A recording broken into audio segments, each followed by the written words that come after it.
20 வயசுல நிறைய ஃப்ரெண்ட்ஸ் இருந்தா தான் கெத்து. பர்த்டேக்கு நிறைய கேக் கட் பண்ணுவாங்க. நம்ம ஸ்டேட்டஸ நிறைய பேர் பார்க்குவாங்க. நம்ம போடுற போஸ்ட்ட நிறைய பேர் லைக் பண்ணுவாங்கன்னு மைண்ட் செட் இருந்துச்சு. 30க்கு அப்புறம் ஃப்ரெண்ட்ஸே இல்லனாலும் பரவாயில்லடா அப்பா! அதுதான் நிம்மதின்னு தோணுது. எனக்கு இப்போ 33 வயசு ஆயிடுச்சு. ஆனா, எனக்கு இப்போ வெறும் 2டே ஃப்ரெண்ட்ஸ் தான். அவங்க 2 பேர தவிர நான் வேற யார்கிட்டயும் அவ்வளோ எதுவுமே ஷேரே பண்ணிக்க மாட்டேன். நெறைய பேர் தெரியும். அதாவது ஃப்ரெண்டுன்னு சொல்லலாம் பேருக்கு. பட் உண்மையான ஃப்ரெண்ட்ஸ் இல்ல. ரோட்ல பார்த்தா பேசுவேன். இந்த ஃபோன் பண்ணி பேசுறது, பெர்சனல் விஷயம் ஷேர் பண்றது, அந்த மாதிரிலாம் யார்கிட்டயும் எதுவும் பண்றதில்ல. அவங்களலாம் ரோட்டோட பார்த்தா ரோட்டோட பேசிட்டு அதோட முடிஞ்சிடும். நெக்ஸ்ட் அவங்கள எப்போ நான் மறுபடியும் பார்க்குறேனோ அப்ப தான் அவங்ககிட்ட பேசுவேனே. வெளிய போம்போதெல்லாம் ஆல்மோஸ்ட் நான் ஒண்டியா தான் போறேன். டீ குடிக்கிறதுக்காகட்டும், இல்ல சாப்பிடுறதுக்காகட்டும், எல்லாத்துக்குமே நான் ஒண்டி தான். ஏன்னா இந்த 2 ஃப்ரெண்ட்ஸ் கூட அவங்கவங்க லைஃப்ல பிஸி ஆயிட்டாங்க.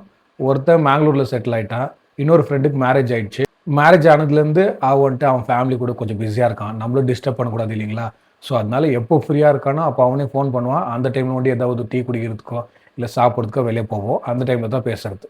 என் சர்க்கிள் இவ்வளோ சின்னதா இருக்கிறதுனால, என் ஃபோன் ரிங் ஆச்சுன்னா, என்னால 100% கெஸ் பண்ண முடியும். யார் எனக்கு ஃபோன் பண்றாங்கன்னு. அதுவும் இப்போ இன்னும் கிளியரா பண்ணலாம். வேலைக்கு போம்போது அட்லீஸ்ட் வேலை மேல யாராவது ஃபோன் பண்ணுவாங்க. அன்னோன் நம்பர்ஸ் இருக்கும். அந்த மாதிரிலாம் இருந்துச்சு. இப்போ வேலை இல்லாத வீட்ல இருக்கிறதுனால, எனக்கு எந்த ஃபோன் வந்தாலும் எனக்கு தெரிஞ்சிரும். அந்த டைம் வச்சே நான் கெஸ் பண்ணிடுவேன். ஓகே இந்த டைம்னா இவங்க தான் இருக்கும். வீட்ல இருந்து அம்மாவா இருக்கும். இல்ல இவங்களா இருக்கும் அப்படின்னு. என் சர்க்கிள் கம்மியா இருக்கிறதுனால, எனக்கு ஸ்டேட்டஸஸ் கூட நிறைய வர்றதே இல்ல. நான் பார்க்குறதே இல்ல. ஒரு டைம் அந்த 1, 2 ஸ்டேட்டஸ கூட நான் பார்க்கவே மாட்டேன். ஏன்னா அந்த பழக்கம் போயிடுச்சு. ஃபர்ஸ்ட்டெல்லாம் வாட்ஸ்அப் ஓப்பன் பண்ணா இமிடியேட்டா ஸ்டேட்டஸ்ல போய் யார் என்ன போட்டுருக்காங்க அப்படின்னு பார்க்குற பழக்கம் இருந்துச்சு. இப்போ அதுவும் போயிடுச்சு. இந்த ஸ்கூல் ஃப்ரெண்ட்ஸு, அதுக்கப்புறமா ஏரியால இருக்கிற ஃப்ரெண்ட்ஸு இவங்கலாம் என்ன ஆனாங்க அப்படின்னு நீங்க நெனைக்கலாம். அந்த கதைக்கு தான் நெக்ஸ்ட் வரேன். ஏஜ் ஆவ ஆவ எனக்கு ஒரு கிளாரிட்டி வந்துச்சு. யார் யாரு எது எதுக்கு நம்மகிட்ட பழகின்னுக்கிறாங்க அப்படின்ற கிளாரிட்டி. அதுதான் ரொம்ப இம்பார்ட்டன்ட்டான கிளாரிட்டி. அது எவ்வளோ ஜல்தி வருதோ அவ்வளோ நம்மளுக்கு தான் நல்லது. எப்போ அது எனக்கு புரிய ஆரம்பிச்சுச்சோ, அப்போதுலேருந்து அப்படியே ஸ்லோவா என்னோட சர்க்கிள் கம்மியாகறதுக்கு ஸ்டார்ட் ஆச்சு. டைம் போக போக எனக்கு என்ன புரிஞ்சுச்சுன்னா, நெறைய பேரு நான் ஃபைனான்ஷியலா அவங்களுக்கு ஹெல்ப் பண்ணுவேன். இல்ல என்னால ஏதாவது ஒரு வேலை ஆகும். இல்ல துபாய்லேருந்து வரும்போது ஏதாவது எடுத்துன்னு வந்து குடுக்குவேன். இந்த மாரி ரீசன்ஸ்க்கு தான் என்கிட்ட பழகியிருந்துக்கிறாங்க. உண்மையா ஃப்ரெண்ட்ஸாலாம் இல்ல. ஏன்னா நானும் சின்ன வயசுல என்ன பண்ணுவேன், துபாய்லேருந்து வரும்போதெல்லாம் எல்லாருக்கும் சாக்லேட்ஸ் வாங்கின்னு வருவேன். அது வாங்கின்னு வருவேன், இது வாங்கின்னு வருவேன். இந்த மாரிலாம் பண்ணியிருந்தேன். அதுக்கப்புறம் கொரோனா டைம்ல நான் வீட்டுக்கு வந்துட்டேன் இல்லைங்களா? அதுக்கப்புறமா நான் பெங்களூர்ல தான்ட்டு எல்லாருக்கும் தெரிஞ்சுச்சு. அதுக்கப்புறமா ஸ்லோவா எல்லாரோட பேச்சும் கம்மியாயிடுச்சு. இப்பல்லாம் ரோட்ல பார்த்தா கூட நெறைய பேர் பேசுறதில்ல. ஃபர்ஸ்ட்டு வலுக்கட்டாயமா வந்து பேசுவாங்க. எப்போ வந்த ஊர்லேருந்து, எப்போ போற, என்ன ஏது அப்படின்னு. ஏன்னா, நான் ஏதாவது குடுக்குவேன், ஏதாவது பண்ணுவேன்ற ஒரு நம்பிக்கையில. எனக்கு தெரிஞ்சு அவங்களோட மைண்ட் செட் என்ன தெரியுங்களா? எப்படியோ பெங்களூர்ல வந்து செட்டில் ஆயிட்டான். இதுக்கப்புறம் பெருசா எதுவும் சம்பாரிக்க மாட்டான். அவன்கிட்ட பேசினாலும் ஒண்ணும் லாபம் இல்ல விடுங்கடா அப்படின்னு எல்லாம் கம்மி பண்ணிக்கினாங்கன்னு நெனைக்கிறேன் பேசுறது. அதுவும் எனக்கு ஒரு விதத்துல நல்லதாச்சு. நான் அவங்களெல்லாம் ப்ளீஸ் பண்ணணும், இல்ல அவங்களுக்கெல்லாம் ஏதாவது பண்ணணும், ஏதாவது குடுக்கணுன்றது கம்மியாச்சு இல்லைங்களா? இந்த மாதிரி எல்லாம் நோட்டீஸ் பண்ண ஆரம்பிச்சுன்னா, நான் என்ன பண்ணேன், என்னோட நம்பர் சேஞ்ச் பண்ணேன். அப்புறம் என்னோட FB அக்கவுண்ட் டெலீட் பண்ணேன். Instagram அக்கவுண்ட் டெலீட் பண்ணேன். எதனால பண்ணேன்னா, மிச்சம் இருக்கிற அந்த தேவையில்லாத ஃப்ரெண்ட்ஸ் கூட எல்லாரும் போயிட்டோம் அப்படின்ட்டு எல்லாத்தையும் டெலீட் பண்ணேன். என்னோட மைண்ட் செட் என்ன இருந்துச்சுன்னா, உண்மையாவே அவங்க என்னோட ஃப்ரெண்டுனாக்கா, எப்படியாவது என் நம்பர் வாங்கி என்ன கான்டாக்ட் பண்ணுவாங்கன்ற ஒரு நம்பிக்கை இருந்துச்சு. அதுக்கப்புறம் எனக்கு தேவையா இருக்கிறவங்களுக்கு நான் நம்பர் குடுத்தேன். இப்போ கூட Instagram ஐடி ஒண்ணு ஓப்பன் பண்ணேன். அதுவும் இந்த YouTube சேனலுக்காக தான் ஓப்பன் பண்ணேன். இப்போ உட்காந்து நான் யோசிச்சாக்கா, எந்தெந்த ஃப்ரெண்டு எந்தெந்த மாதிரி அப்படின்றது என்னால ஈஸியா கெஸ் பண்ண முடியுது. கொஞ்சம் விஷயங்கள நான் நோட் பண்ணேன். இப்போ அத நான் உங்ககிட்ட ஷேர் பண்ணிக்கிறேன். நீங்க பாருங்களேன். கொஞ்சம் பேர் எப்படி தெரியுங்களா? நம்ம வந்து அவங்க ஸ்டேட்டஸ பார்த்துட்டோம்னு வச்சுக்கோங்களேன், அப்போ நம்மளுக்கு மெசேஜ் பண்ணுவாங்க. அவங்க புதுசா ஒரு ஸ்டேட்டஸ் போடுவாங்க. தப்பி தவறி நம்ம அடுத்த 5 நிமிஷத்துல, 10 நிமிஷத்துல நம்ம ஃபர்ஸ்ட்டு பார்த்துட்டோம்னா, நம்மளுக்கு மெசேஜ் பண்ணுவாங்க. ஏன்னா, அவங்க ஸ்டேட்டஸ் ஓப்பன் பண்ணி பார்த்துன்னுக்குவாங்க இல்லைங்களா? யார் பார்த்துருக்காங்க, பார்க்கலன்னு. அப்போ நம்ம பார்த்துட்டோம்னா, அவங்களுக்கு போர் அடிச்சுன்னுக்கும். சரி இவங்ககிட்ட பேசி டைம் பாஸ் பண்ணலாம்னு நம்மளுக்கு மெசேஜ் பண்ணுவாங்க. அந்த மாரி ஒரு கேட்டகரி. அதுக்கப்புறம் இன்னும் கொஞ்சம் பேரு, எப்போ பணம் தேவையோ அப்பதான் நம்மளுக்கு மெசேஜ் பண்ணுவாங்க, இல்ல கால் பண்ணுவாங்க. கால் பண்ணி சும்மா விசாரிக்கிற மாரி எப்படி இருக்கிற, என்ன ஏதுன்னுட்டு, அப்புறமா கடைசியில அமௌண்ட்டுக்கு வருவாங்க. அதுக்கப்புறம் இன்னொரு கேட்டகரி, அவங்க கிட்ட நம்ம கான்டாக்ட் கூட இருக்காது. நம்ம எங்கனா ரோட்ல அவங்கள பார்க்குவோம். அந்த டைம்ல கூட எப்படி இருக்கிற, என்ன பண்ணின்னுக்கிறன்லாம் வராது பேச்சு. எடுத்த உடனே ஒரு ரூ. 500 இருந்தா குடு செலவுக்கு இல்ல. ஒரு ரூ. 1000 இருந்தா குடு செலவுக்கு இல்லன்னு. கொஞ்சம் பேர் அது ரிட்டர்ன் தரேன்னு கூட சொல்லக்கூட மாட்டாங்க. இன்னும் கொஞ்சம் பேர் ரிட்டர்ன் குடுக்குறேன்னு வாங்குவாங்க. ஆனா ரிட்டர்னே பண்ண மாட்டாங்க.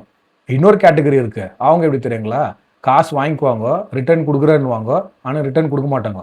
1 மாசத்துக்கு அப்புறம் மறுபடியும் ஃபோன் பண்ணுவாங்க. ஃபோன் பண்ணி எனக்கு இன்னும் ஒரு ரூ. 1000 வேணுமாக்குது, ஒரு ரூ. 2000 வேணுமாக்குது கொஞ்சம் குடு. இது அதுக்கப்புறமா பழைய பாக்கி சேர்த்து அடுத்த மாசம் குடுத்துடுறேன்னு. ஆனா அந்த காசும் வராது.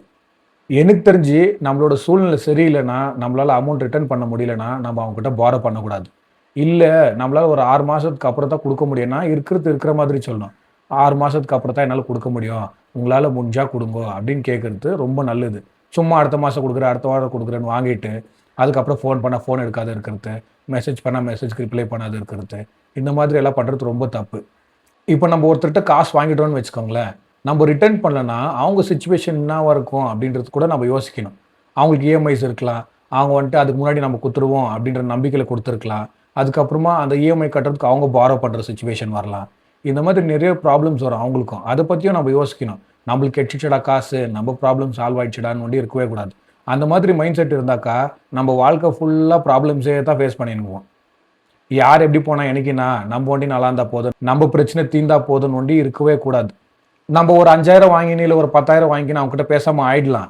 அவங்களுக்கும் பெருசாக பாதிக்க போகிறதுலன்னு வச்சுக்கோங்களேன். அவங்க இஎம்ஐஸ் எப்படி அரேஞ்ச் பண்ணி கட்டிக்குவாங்க, இல்லை அவங்க சுச்சுவேஷன் அவங்க சரி பண்ணிக்குவாங்க. ஏன்னா அவங்க ஃபைனான்ஷியலி நம்மளை விட நல்லா இருந்ததுனால தான் நம்ம அவங்ககிட்ட போகணும்.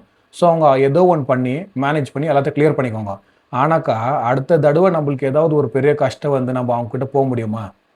போக முடியாது. அவங்ககிட்ட கேட்கவும் முடியாது. கேட்டாலும் அவங்களுக்கு நம்ம உதவி பண்ணவே மாட்டாங்க. நம்ம தான் ஒரு நல்ல ஃப்ரெண்ட்ஷிப் எழுந்த மாதிரி ஆகிடும்.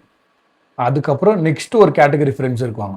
நம்ம ஏதோ ஒரு காரணத்துக்கு அவங்ககிட்ட பேசுறது விட்டுடுவோம்.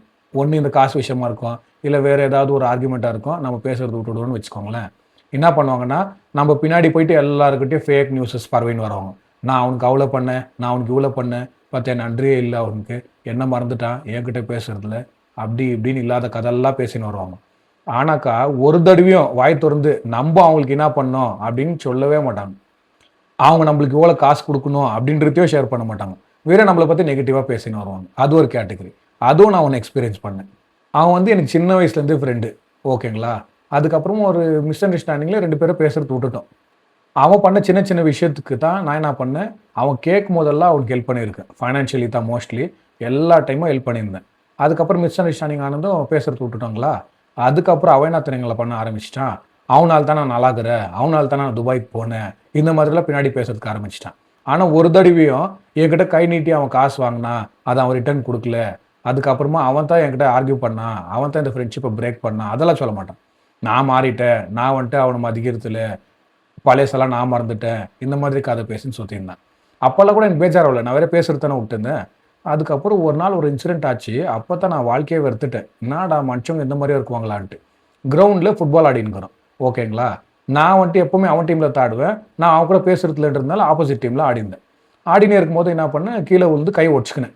எனக்கு அன்கான்ஷியஸாக ஆகின மாதிரி ஆயிடுச்சு. ஃபுல் கண்ணு பிளாங்க் ஆயிடுச்சு. எதுவுமே என் கண்ணுக்கு சரியாக தெரியல. சரி என்னடா பண்ணுறதுன்ட்டு அப்படியே அப்படியே அச்சு பிடிச்சி ஏஞ்சி உக்காடுறேன்.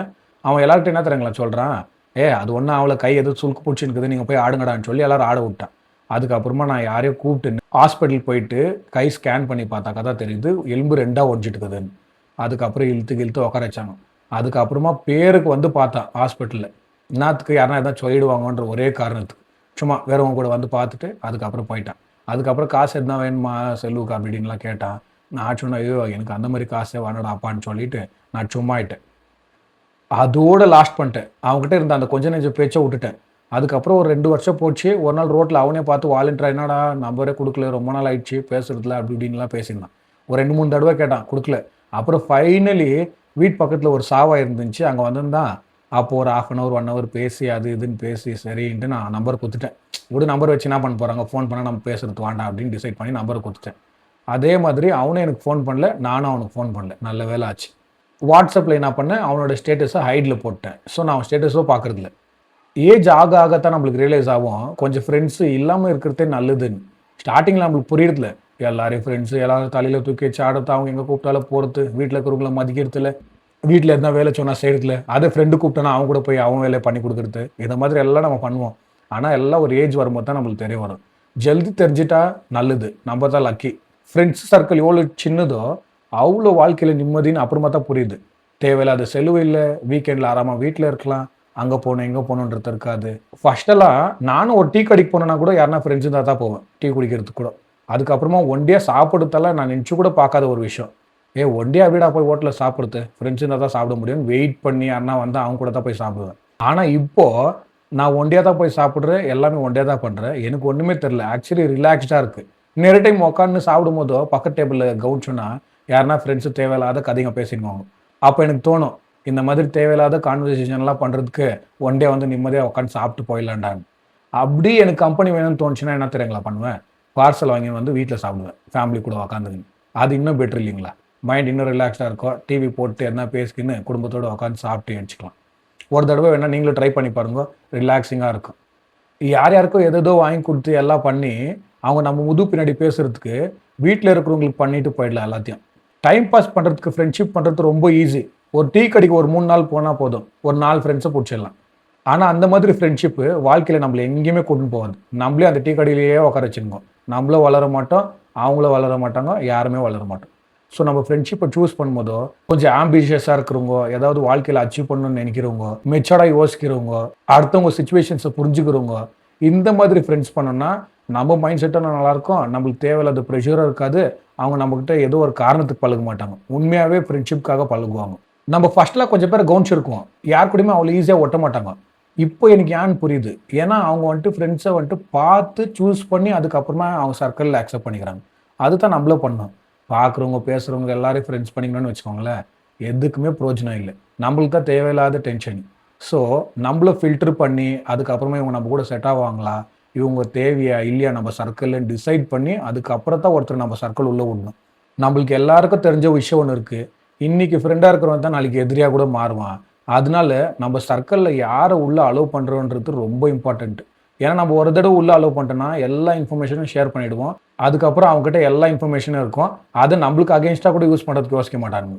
நம்ம சர்க்கிள் எவ்வளோ சின்னதாக இருக்கோ அவ்வளோ நல்லது. ஸோ உங்ககிட்ட நிறைய அன்வான்ட் ஃப்ரெண்ட்ஸ் எல்லாம் இருந்தாங்கன்னா தயவு செஞ்சு கட் பண்ணிவிடுங்க. சின்ன வயசுலேயே போயிடுச்சு அதெல்லாம். நிறைய ஃப்ரெண்ட்ஸு, நிறைய கேக்கு, நிறைய வியூஸு, நிறைய லைக்ஸு, அதெல்லாம் வாழ்க்கையில் நம்மளை எங்கேயுமே கூட்டின்னு போகாது. ஸோ முடிஞ்ச அளவுக்கு நல்ல ஃப்ரெண்ட்ஷிப் பண்ணுங்கள், இல்லைனா விட்டுடுங்க. ஃப்ரெண்ட்ஸே இல்லைனாலும் பரவாயில்ல,